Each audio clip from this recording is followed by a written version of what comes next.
ਵਾਹਿਗੁਰੂ ਜੀ ਕਾ ਖਾਲਸਾ ਵਾਹਿਗੁਰੂ ਜੀ ਕੀ ਫਤਿਹ। ਸ੍ਰੀ Guru Nanak Dev ji charity trust Italy ਵੱਲੋਂ ਅਸੀਂ ਪਹੁੰਚੇ ਹਾਂ ਜੀ ਅੱਜ ਪਿੰਡ ਵਧਾਤੇ। ਕ੍ਰਿਸ਼ਨ ਪਾਲ ਜੀ ਤੇ ਇਹਨਾਂ ਦੀ ਜੋ ਵਾਈਫ ਆ ਮਾਤਾ ਰੇਖਾ ਸ਼ਰਮਾ ਜੀ ਦਾ ਥੋੜੇ ਦਿਨ ਪਹਿਲਾਂ ਇੱਥੇ ਇੱਕ ਚੂਲਾ ਤੇ ਗਿੱਟਾ ਟੁੱਟ ਗਿਆ ਸੀਗਾ ਇੱਥੇ ਕੰਮ ਕਰਦਿਆਂ ਤੋਂ। ਤੇ ਦੱਸਿਆ ਸੀਗਾ ਕ੍ਰਿਸ਼ਨ ਪਾਲ ਜੀ ਆਪ ਪਾਠੀ ਨੇ, ਘਰਾਂ ਦੇ ਵਿੱਚ ਪਾਠ ਕਰਕੇ ਆਪਦਾ ਵਧੀਆ ਗੁਜ਼ਾਰਾ ਕਰੀ ਜਾਂਦੇ ਨੇ। ਇਹਨਾਂ ਦਾ ਬੇਟਾ ਇਹ ਜੋ ਕਿ +2 ਦੇ ਪੇਪਰ ਹੁਣ ਦਿੱਤੇ ਨੇ ਤੇ ਜਾਣ ਕਿ ਇਹ ਟੁੱਟਣ ਕਾਰਨ ਤੇ ਇੰਨੀ ਇਹਨਾਂ 'ਚ ਸਮਰੱਥਾ ਹੈ ਨਹੀਂ ਸੀਗੀ ਵੀ ਆਪ ਇਲਾਜ ਕਰਾ ਲੈਣ, ਤੇ ਕੋਈ ਰਿਸ਼ਤੇਦਾਰ ਵੀ ਇੰਨਾ ਹੈ ਨਹੀਂ ਸੀਗਾ ਵੀ ਜਿਹੜਾ ਇਹਨਾਂ ਦੀ ਮਦਦ ਕਰਦੇ। ਇਹਨਾਂ ਨੇ ਸ੍ਰੀ Guru Nanak Dev ji charity trust Italy ਨੂੰ ਬੇਨਤੀ ਕੀਤੀ ਸੀ ਵੀ ਸਾਡੀ ਮਦਦ ਕੀਤੀ ਜਾਵੇ।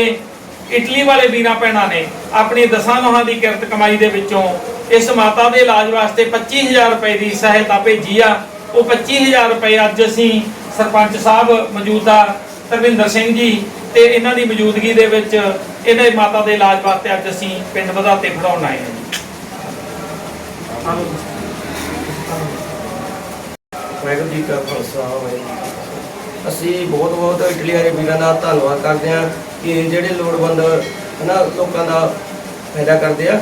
ਤੇ ਬਹੁਤ ਬਹੁਤ ਧੰਨਵਾਦ। ਵਾਹਿਗੁਰੂ ਜੀ ਕਾ ਖਾਲਸਾ ਵਾਹਿਗੁਰੂ ਜੀ ਕੀ ਫਤਿਹ। ਵਾਹਿਗੁਰੂ ਜੀ ਕਾ ਖਾਲਸਾ ਵਾਹਿਗੁਰੂ ਜੀ ਕੀ ਫਤਿਹ।